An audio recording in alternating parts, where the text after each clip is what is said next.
నా పేరు ప్రణవి. నాకు పరిచయమైన ఒక అద్భుతం తనని మర్చిపోలేకపోతున్నాను. తన పేరు బాలు.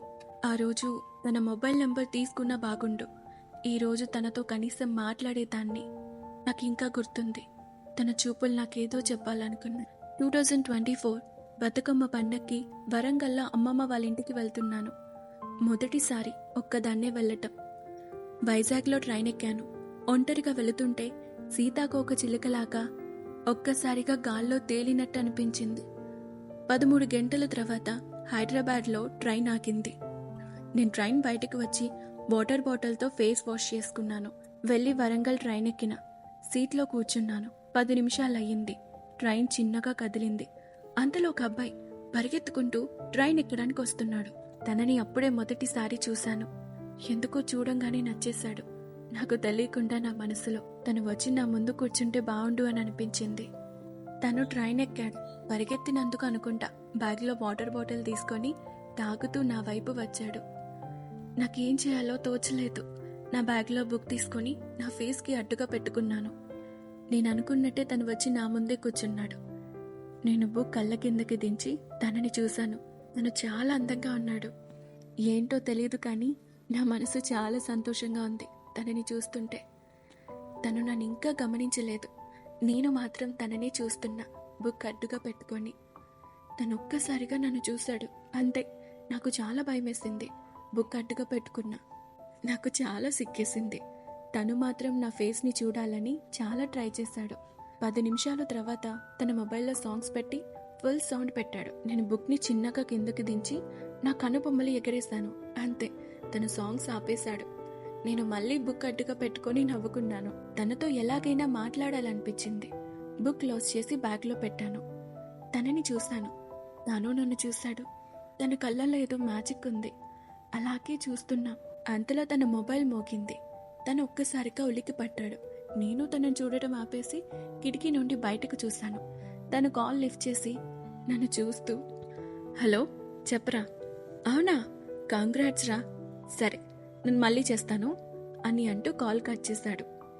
నన్ను చూస్తూ హాయ్ అని అన్నాడు. నేను తనని చూసి చిరునవ్వుతో హలో అని అన్నాను. తను నవ్వుతూ నా పేరు బాలు, మీ పేరేంటి అని అన్నాడు. నా పేరు ప్రణవి. నైస్ నేమ్ అని సమాధానం ఇచ్చాడు. అయితే నాకు సిక్కేసింది. థ్యాంక్స్ అంటూ మీ నేమ్ కూడా షార్ట్ అండ్ స్వీట్గా ఉంది అని అన్నాను. తను నవ్వుతూ థ్యాంక్స్ అన్నాడు. తనతో మాట్లాడుతుంటే మనసులో ఏదో తెలియని సంతోషం గాల్లో తేలినట్టు అనిపించింది. తనతో మాట్లాడుతుంటే సమయం కూడా తెలియలేదు. తన చూపులో నాతో ఏదో చెప్పాలనుకుంటున్నాయి. తనొక్కసారిగా మీరు ఎవరినన్నా ప్రేమించారా అని అడిగాడు. అయితే నాకు అర్థమైంది తనేదో చెప్పాలనుకుంటున్నాడు అని. నేను నవ్వుతూ నాకింతవరకు ఎవరూ నచ్చలేదన్నాను. అయితే తన ఫేస్లో చిన్న చిరునవ్వు. ఎందుకు నవ్వుతున్నారు బాలు అని అడిగాను. తను ఏం లేదు, నేను నచ్చానా అని అడిగాడు.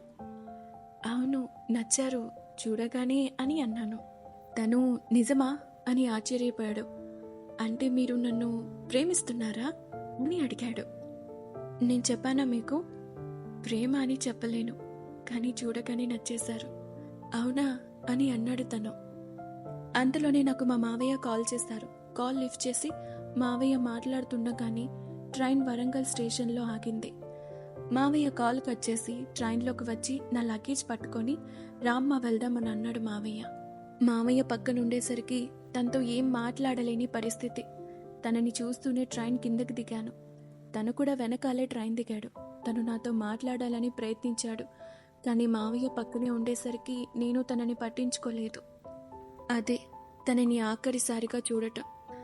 మావయ్య నేను ఇంటికి వచ్చే దారిలో అన్నీ తన ఆలోచనలే. తనతో ప్రయాణించిన 3 గంటలు 3 నిమిషాల్లా గడిచిపోయింది. మేము అమ్మమ్మ వాళ్ళ ఇంటికి వచ్చేసాము. ఇంట్లో అందరూ ఉన్నా తనతో మాట్లాడుంటే బాగుండేదన్న ఫీలింగ్. తన గురించి ఆలోచిస్తూ నాకు తెలియకుండానే తనని ప్రేమించటం మొదలుపెట్టాను. తనతో ఎలాగైనా మాట్లాడాలన్న ఆలోచన నాలో నిండిపోయింది. తనని నేను ప్రేమిస్తున్నానని చెప్పి ఉండాల్సింది ఆ రోజు అని చాలాసార్లు బాధపడ్డాను. అతన్ని చూడగానే నాకెందుకు నచ్చాడో తెలియదు కానీ తనని మాత్రం చచ్చేంతలా ప్రేమిస్తున్నానని చెప్పగలను. ఇతను కూడా నా గురించి ఆలోచిస్తుంటాడేమో అని ఆలోచన వస్తే చాలు నాలో ఏదో తెలియని సంతోషం. మా ఇద్దరి ప్రేమ నిజమైతే డెస్టినీయే కలుపుతుంది. తను మళ్ళీ నాకు పరిచయం కావాలని దేవుణ్ణి కోరుకుంటున్నాను. తను నా కోసం వస్తే మీకు తప్పకుండా చెప్తాను.